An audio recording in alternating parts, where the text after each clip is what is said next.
Are you ready to listen to a podcast? Here comes the Playhouse Podcast, thanks to Bradshaw and Bryan Law Offices. Find, subscribe, and listen.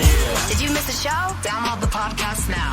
Hey, it's Elena J. Have you ever been pooped on? Maybe you got pooped on by a bird. Maybe it was by another animal, or maybe it was by a human. Why is JJ's presidential campaign slogan, "You're so stupid"? Plus, I'm officially engaged. The proposal story, plus so much more, is coming up in the Playhouse Podcast, which starts now. Kat's son Liam got crapped on this weekend by a birdie. Right down the middle of his back. Seagulls everywhere, right down by Superior. And we had to get in the car, drive back. He had his shirt off. He was feeling like it soaked into his skin, he said. But there's no grosser feeling. Like, it's always when you get ready to go somewhere that happens. I don't have a sunroof, thank God. I know Derek has had close encounters where it lands on the console. I forgot about this. My wife at one time had a LeBaron convertible.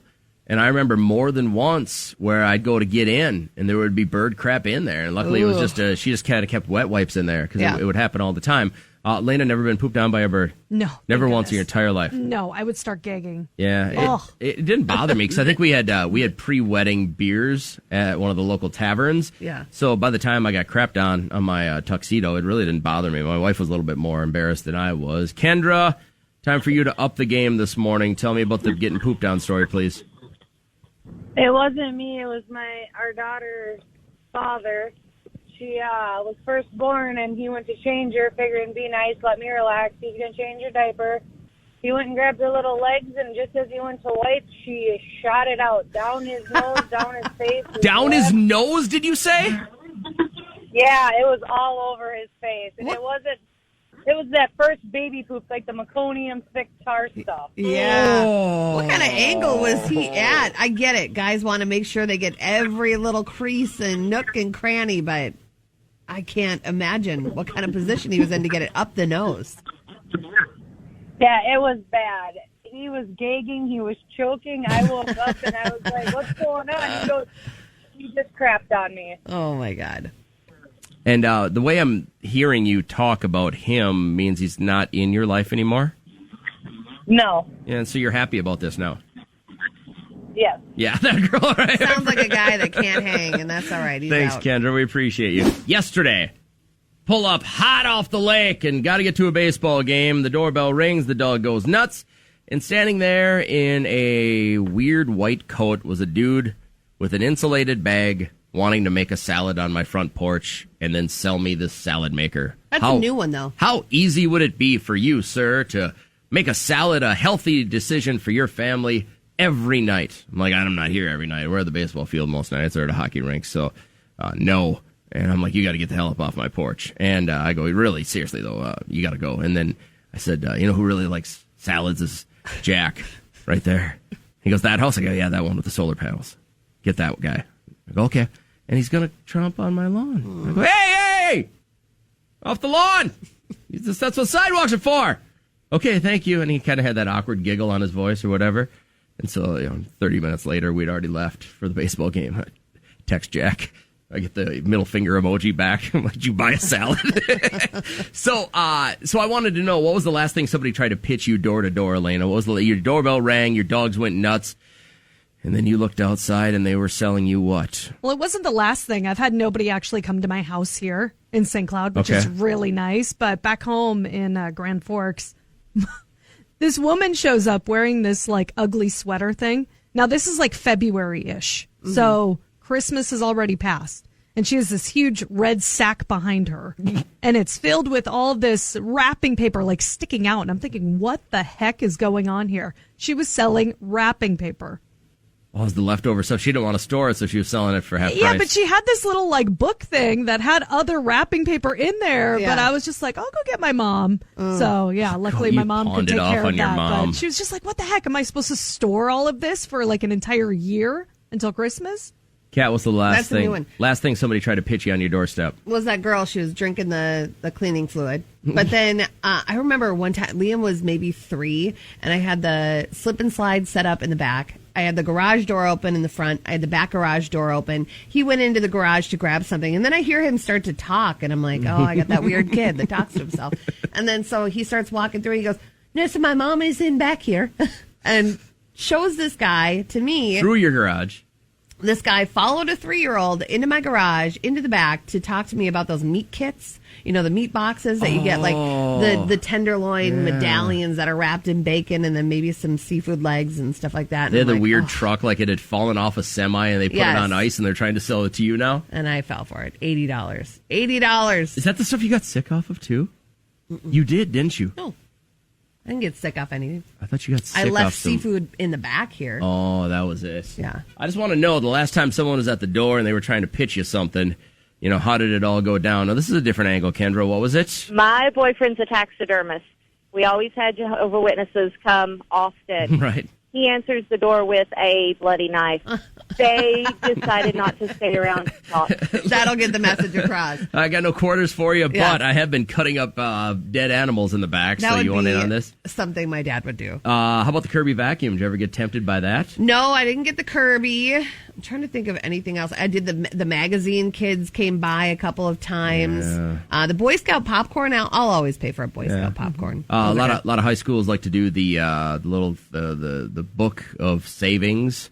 You know what I mean? The coupon book? They'll go to door on that. I've had to, because my kids are, you know, in athletics, we've had to go door to door trying to sell those fundraiser coupons. Now, again, in reality, they really are a pretty good deal if you want to use them. But what happens is you jam them in the bottom of your purse, or you put them in your vehicle, and then you forget about them. What were those called? My mom always had a huge coupon book. Oh. What were those called? Do you know what I'm saying? Oh, it had a word like rainbows or happenings. Happenings books. Yes. There oh, my God. is. Thousands of dollars that would save you. Trillions of dollars. Hold on. We're not going anywhere unless I have a coupon for it. Then she'd lick her finger and try to find it. You'd go to restaurants you never wanted to go to because you know you'd be able to save $2 with a happenings book. Oh, my God. What a flashback. Weird news. All right, so Alayna doing DIY in the backyard with the gardens. JJ's out on the lake doing DIY on the dock. And now I have a new way, because Alayna, it's going to be a crazy conversation of, well, I know you're not going to carry the baby or anything like that, but this single mom on TikTok, she is getting crazy views, up over 8 million views on how to DIY a baby at home. How to get pregnant DIY edition without the help of a partner or a doctor. First, make a trip to Sprouts and get a ton of fertility supplements. Then check your expenses with your financial advisor. You need to account for rent or mortgage, child care, food and clothing, and an extra savings account. I live in California. Expenses may differ. Then you're going to research a sperm bank and find a donor. One sample vial is $800 and about $200 to ship. You can expect your tank in about 2 days. Hold on. $200 shipping? Mm-hmm. What is that? It's baby juice. It's going to be a little bit more. It cost me $49 to get my moped shipped from Texas. That's a moped. This is man juice. Start tracking your ovulation every 3 hours until you see your first positive. 12 hours later, it's go time. Make sure you use a glove when reaching into your cryo tank to pull out your sample. Transfer your sample into your syringe and wait 15 minutes. While you're waiting, you're going to use a little bit of Pre-Seed. Treat that syringe just like a tampon and chill for 30 minutes with your legs up. When 30 minutes is ended, you're going to insert a Flex soft disc and you're good to go. Wait 14 days and take a pregnancy test or 3. And there you have it. DIY making a baby. You got that? As a man, I feel a little threatened here. Don't worry about it. You got your 3. You're fine. I feel a little threatened as far as the men go. Because listen, women are far smarter. They got this whole thing licked. Yes. Without needing to be providing of the baby juice. But this is a good option for lesbian couples. Maybe you don't want to work a man in. Maybe you don't want to spend tens of thousands of dollars to try to inseminate Melissa. I just feel threatened. Okay. All right. Anyway. I wanted to segue to pizza. Easy segue to pizza. From one sausage to another. So, Delaware State Police, they finally caught up with this guy who attempted to rob Stargate Pizza on Friday night. So, once again, pizzerias don't have money. Robbers, they don't have money. So this guy demanded money, used a machete to intimidate the pizzeria owner. Owner had $31, so he threw a hot pizza at the suspect's face. And the suspect burned so badly, they caught up with him at the hospital. Oh, no. Because someone heard over the scanner that they were looking for someone from this pizzeria. They said, this guy's got sauce all over his face. Look for the pizza face. And his skin is peeling off, so I assume maybe it's him. And that is what's weird. in this world. You know where he got that from? Y'all seen Fast Times at Ridgemont High?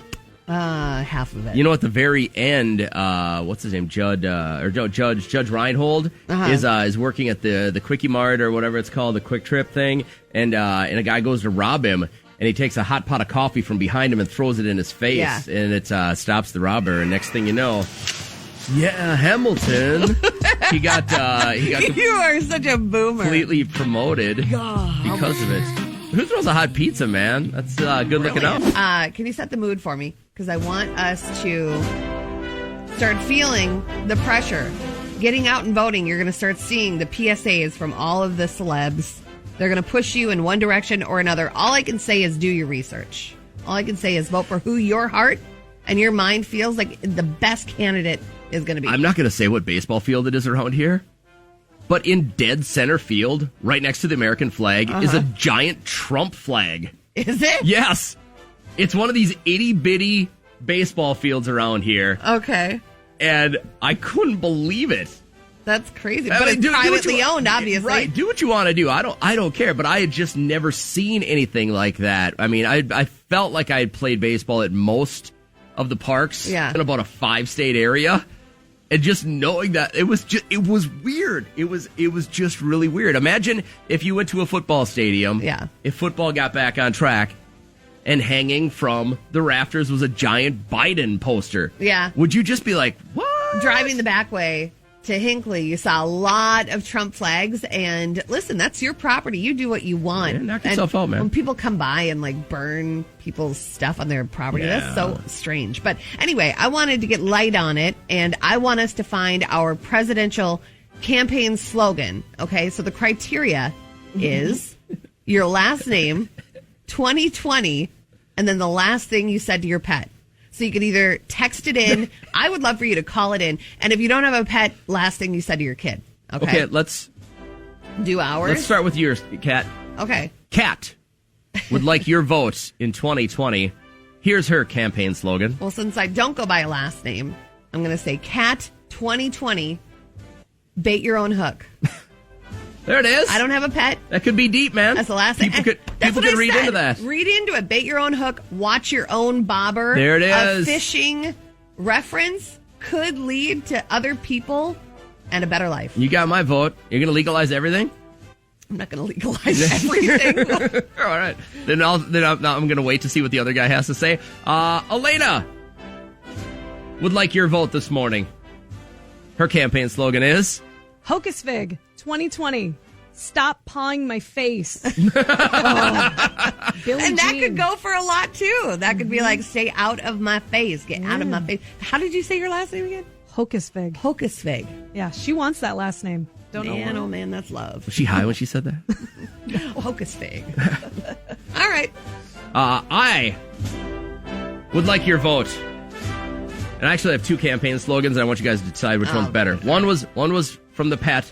One was from one of my kids. Holiday 2020. No more frickin' 0-2 fastballs down the middle. All right? Okay. I was a little disappointed in that action last night. Or I could use... I not like that. That was bad. I could use Holiday 2020. Turn it down. Oh, I'm joining the ranks of people who are pushing hard. All right. You're so stupid. Holiday 2020, you're so stupid. You're going to alienate half the people out there. My dog, I think, was born with maybe 1/3 of a brain. That's really nice. That's that dog is the dumbest animal. And I've been working with a lot of stupid animals for like the last 20 years. Yeah. This dog is easily the dumbest animal on the planet. I know that work is the only place you can say this because I know she's not letting you say this. She's at the gym right now. Within earshot of this dog. So your presidential campaign slogan, we want to hear it, 251-1047, or you can text it in, but call. We'd love to hear from you. But last name, 2020, and the last thing you either said to your pet or your child. Okay? I don't think any of us are going to win. Guys, if you missed the show Friday... We had a guy named Scott call us, and you could tell he was kind of like, I don't know what to do. And this is how the conversation went down. We said, what happened, man? Basically, my wife and I have been quarantining like most people. And during the quarantine, we've put on a little bit of weight. They say the quarantine 15, Yeah. And so we decided last weekend, hey, we're going to get back into shape. Everything's going to be okay. And last night, while we were eating dinner, I kind of casually said to my wife that she had had enough to eat. Oh my dude. God. Why would you ever do that? Well, again, wasn't harsh, or I didn't mean to say it in a mean way. It was very casual, but of course she got upset. Yeah. And she told me, not to treat her like a kid, and she'll stop when she's full. And I told her, I was coming from a place of like trying to, stick to our motivation, because we both made the plan, to get in shape. And I told her I didn't mean to insult her.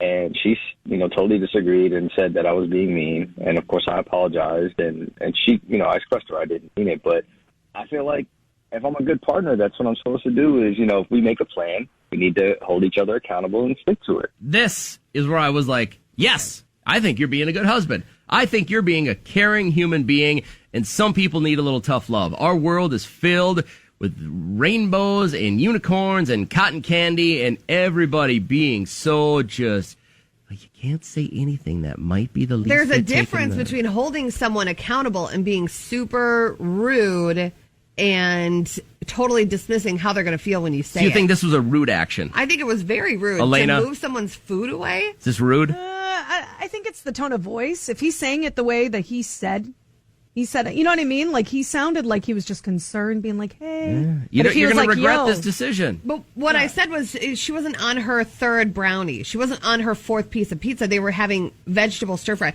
So Elena has Amanda's number. If you could dial her up, and I want to catch her before she goes to work, I want to find out her side. Now, let's find out, because Amanda is on line 3 with us. Is this how it all went down? Well, I mean, he kind of didn't say it like that. He was just rude about it. Like how? Well, okay, so yeah, he started to move my plate away with his pinky. Oh, and then my God. he reminded me, he's like, well, we want to meet our goal.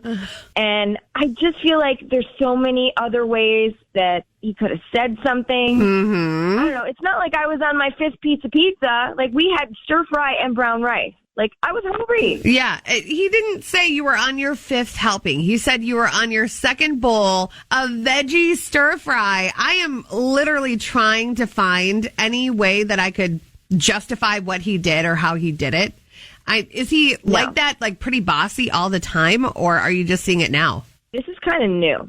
That's the thing. Like, and on any level, you don't appreciate him trying to help you meet your goal. No, not like, like this. Like, there's ways to do that. Right. There are nice ways of encouragement and let's do this together. But by pushing my plate away with his pinky, how is that helpful? I know. I thought he never mentioned that. So that's why I'm like, we have his side, your side, and then someone had to be a fly on the wall. But I'm glad. Thank you for letting us call you and get that side. Well, yeah, me too. I'm glad this happened too. Now, if you go to the KCLD Facebook page, you see the picture. It says, Elena got engaged. Congrats, you two. Now, let's clear the room real quick. It was Kat that put the ring on the monkey and put the monkey on the Facebook page. What's Everybody's the problem commenting, with it? JJ, you're so mean. Now, number one, you're using the "you're" wrong. You've got it to a big pet peeve. Number two, I didn't make Elena look like a monkey. So do you want me to say how this all went down? He says, maybe mock something up for the Facebook and just nice. I go, nice hey, little... put something nice on there so people can say, congratulations, Elena. What a life milestone getting engaged. So I had a beautiful one. Beautiful, okay? And then I created this monkey one just because it's funny, okay? I gave him the option. I always default to the monkey. That monkey is hilarious. Put it up. And so that's how it came to be. But I didn't do it. I did not do it. So, sure. Breaking news over the weekend. Elena managed to keep this a secret from all of us. My wife had to tell me on the car ride home, Elena's engaged. I go, she's not engaged. I don't think they're getting married or anything. She goes, well, it's right here on her socials. So, next thing you know, I read about the fact that you've already got a wedding date planned, which is when? 6/12/2021. Now tell Kat why. Okay, the reason why is we were looking at dates and we realized that June 12th was our first date.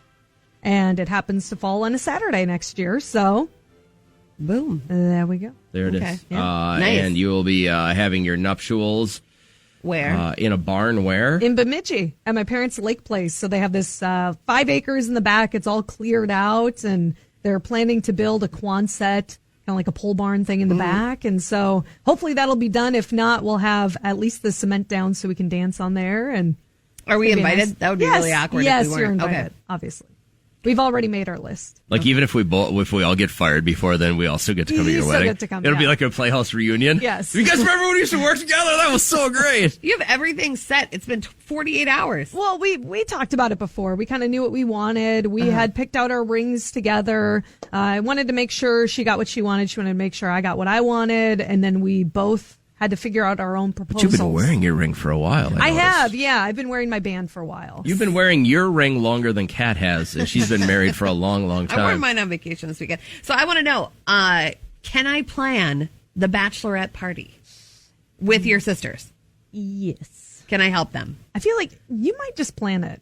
And I don't know if I'm going to have my sisters plan it. I feel like you would do a really great job. Well, you were talking about how much you were talking this morning about how much a bunch of losers your sisters are, and I didn't want to really talk about it on the air. But now I know you're getting married to a woman, but would you be opposed to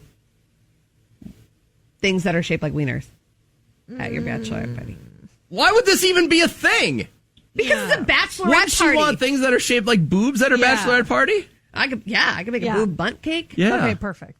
All right. Boobs, you want boob suckers. Can I get in on this? Nope. So now tell everybody how romantic this whole thing was, because when you were telling me this morning, I was like, God, I feel like such a schmuck. I'm the least romantic human being in the world. Well, we both wanted to propose. So Melissa went first, and her proposal was basically a little scavenger hunt through the house, and it ended up with her in the front yard. She was all dressed up, down on one knee, and proposed. So I was like, okay, I gotta up my game here. Tell everybody what you were looking like at that point. I looked like crap.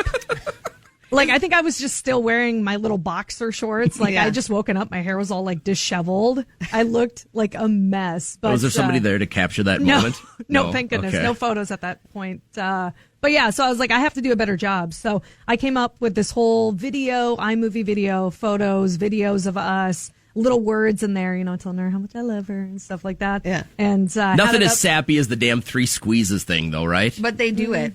They do that. Yeah, we do that. Okay. And those are disgusting. Yeah, I had it up on a projection screen downstairs with candles lit and everything, and then wrote her a song, performed that for her. Can I play this? Yeah, you can play This is the song? This was the song. It's called Tag You're It? Yes. What would you do if I were to tell you I love you forever? And what would you say? Would you be okay spending the rest of forever with me? 'Cause I want to hold you close every night, and I want to kiss your lips every day. So what would you do if I were to tell you I'm yours forever, girl? Oh, God. Real nice. She still said yes after you put the fart effect in there? That was beautiful. That was great. How many cuts did it take for you to record that? It was just a one cut. Really? One and done. That was amazing. And why Tag You're It? Is that some special meaning we're supposed to know about now? Yeah, it was just something that we said. I think I said to her, I was like, you're it. And she goes, tag. It was just like right in the beginning of us kind of dating. It feels like the first day of French class. Like, I don't understand a lot of what's going on, but everybody else seems like they've been there a couple semesters. It sounds like that Big Ed conversation where it says, I love you, and then but you know what I mean? Like, and when you play tag, it'd be tag, you're it. And yes, so we know. We're not idiots. Okay. But we are so happy for you. We love you both. We think it's going to be a match made in heaven. Hey, this will be my first lesbian wedding. Will it? Yeah. Ooh. How many lesbian weddings have you been to? I can't count. Alayna, how many have you been to? I've been to a couple. I've never gone to one. I was supposed to go to one, and then I had a falling out with the sister of the bride, and so I didn't go. Well, I'm excited. Yeah, it's going to be a good time. And I'm assuming Avery will be a ring bearer. Yes. And so you got to find a flower girl now. Is there a niece or something? We might have a flower boy because I have a nephew. Okay. But I don't know. My mom was like, well, he can just be a ring bearer too. So I don't know. My mom's already trying to. She's trying to straighten you out? Is that what she's doing? No, she's trying to plan everything. Oh, no. Oh. I think we found a whole new phase of the show. Yeah. You got a Jen Clark from... oh, my God. Yeah. Wait, can we get your mom in touch with her mom?